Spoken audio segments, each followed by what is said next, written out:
It's a curious thing to enjoy something as mundane as chasing yourself around a parking lot with a bunch of traffic cones around you, wiggling away as you try to remember just what turn is where, because on a real racetrack, there's Canada Corner, or the S's, or the Porsche curve. But here, there's just Jeff standing there waiting for you to hit another cone. The parking lot is black and your forehead is pink because you forgot to pack sunscreen. But that's okay, because as long as you don't get mixed up with the wrong crowd, this might be your new favorite flavor of fun. I'm Alex Martini, welcome to Martini Works, and today we're talking about how to modify an autocross car.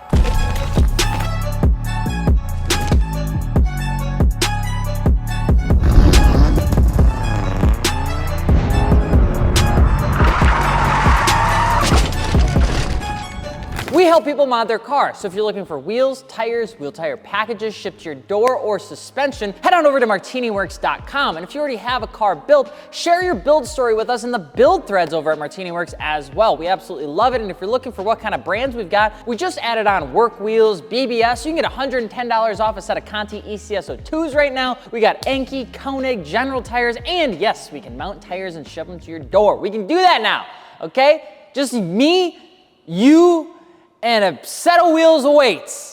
Now, for the country folk out there, the country guys and gals, you should be ecstatic to hear this because you've probably already done autocross in the back 40, might with just a touch of Busch Light influence and terrible Morgan Wallen music or whatever his name is. Because autocross as a sport began not in a Walmart parking lot, but in grassy fields in the UK, okay? Robert Reed, the main man attributed with the formalization of rallycross, decided to want to bring a more neutral, easier element of racing into the hands of anyone who wanted to damage the undercarriage of their MG. Now, in America, we don't have the chance to really bomb around in back fields. In America, we don't really even have open fields. We don't have marshes.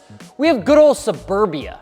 So while the history started in grass fields, we're gonna just go over to a Kmart parking lot, because it didn't take long for an organization to take that idea and say, hell yeah, brother, and that group was known as the Sports Car Club of America, to include autocross events and championships into their schedule of normal automotive tomfoolery. And that's happened over the past 3 decades or so, with the whole history being around 7 decades now. But there are a few things that make autocross unlike anything else. You see, drifting requires you to sacrifice normal living conditions for you to afford the tire replacements. Drag racing requires you to have sex with your sister. And track racing is typically involved with those who have someone like Grant Cardone on speed dial. But autocross, well, you can get done with your job at 10 a.m. on a Saturday, hop into your Honda Fit, throw on a helmet, and drive that very same car in an autocross event and be just as fast as something with 800 horsepower. It's actually pretty incredible. The low speeds make it easy on your car, with the requirement of you working the damn event, typically 1/3 of the price of a normal track day. That's great, and it's also kind of a pain in the ass. But here's the thing, getting the bite of any form of motorsport will take the weak and the willing, and I've seen every kind of car person that exists out there. So you'd probably bark for an emo girl, and you'll want to modify your car once you do your first autocross event because you'll notice you're slow as shit. Now, modifying your car to be the next cone slayer sounds easy enough, but typically because you're only going 50 miles per hour in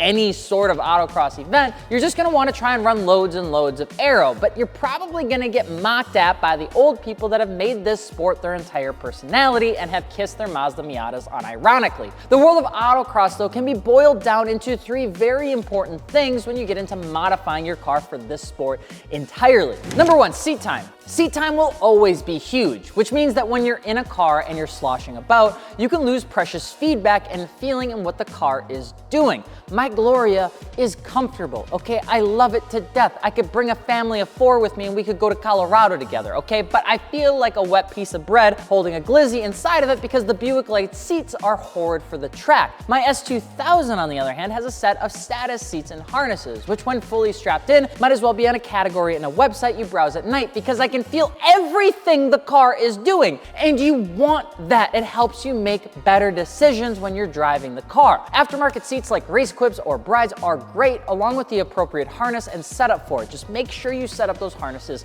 correctly. Because there is a cult in autocross, which is the Miata owner, you may find yourself looking to buy a car specifically for this sport. Now you can But you really don't need to because it starts to take away the entire attraction of doing autocross. But should you make that $10,000 NB Miata decision, a good roll bar, lowered seat brackets if you're a little bit taller, and aftermarket steering wheel will do you well. On the outside, the wheels need to be as wide as they can with tires to match. Good tires to match with most people running Hoosiers and Enkei RPF 1s, which we have over on Martini Works. Now, there are classes if you're looking to do this competitively. So if you're looking to modify your car, you're gonna wanna keep that in mind because you need to go read the Bible, that is the rule book, to make sure you're not accidentally overclassing yourself.